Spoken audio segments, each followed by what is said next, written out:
के जन्मदिन पर पति ने पूछा, तुम्हें क्या गिफ्ट चाहिए? पत्नी की इच्छा नई कार लेने की थी। उसने घुमा फिरा कर कहा, मुझे ऐसी चीज लेकर दो जिस पर मेरे सवार होते ही वो 2 सेकंड में 0 से 80 पर पहुंच जाए। शाम को ही पति देव जी ने उसे वजन करने वाला कांटा लाकर दे दिया। अब घर में युद्ध जैसा माहौल बना हुआ है।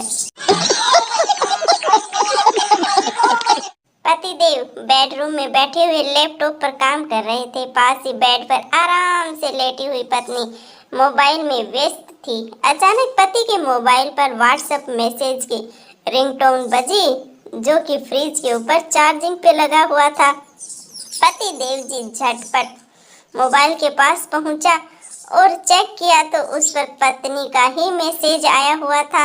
आते हुए फ्रिज में से पानी की बोतल उठाते, लाना पतिदेव जी, तुम्हारी अपनी श्रीवल्ली, ये टीवी कितने का है? पुष्पा बोला 50,000 रुपए का। श्रीवल्ली बोले इतना महंगा, ऐसा क्या खास है इसमें? पुष्पा बोला ये बिजली जाने के बाद अपने आप बंद हो जाता। श्रीवल्ली बोले ओहो जल्दी पैक करो फिर तो।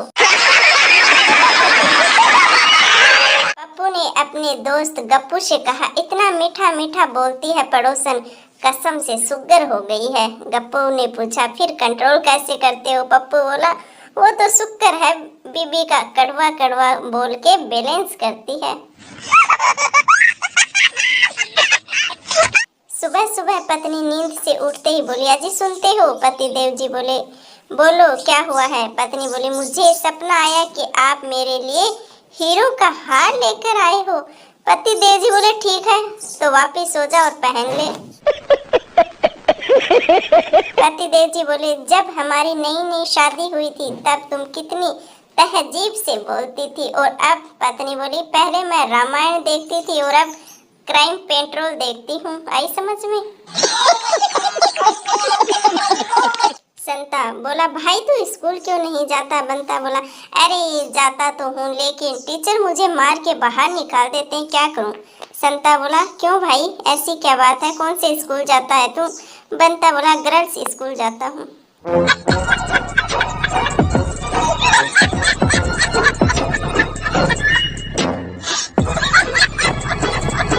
टीचर बोले, बताओ आई लव यू शब्द का आविष्कार किस देश में हुआ? स्टूडेंट बोले, चाइना में हुआ सर जी। टीचर बोले, वो कैसे? स्टूडेंट, इसमें सारे चाइनीज गुण हैं सर, न कोई गारंटी न कोई वारंटी, चले तो चांद पर न चले तो शाम तक।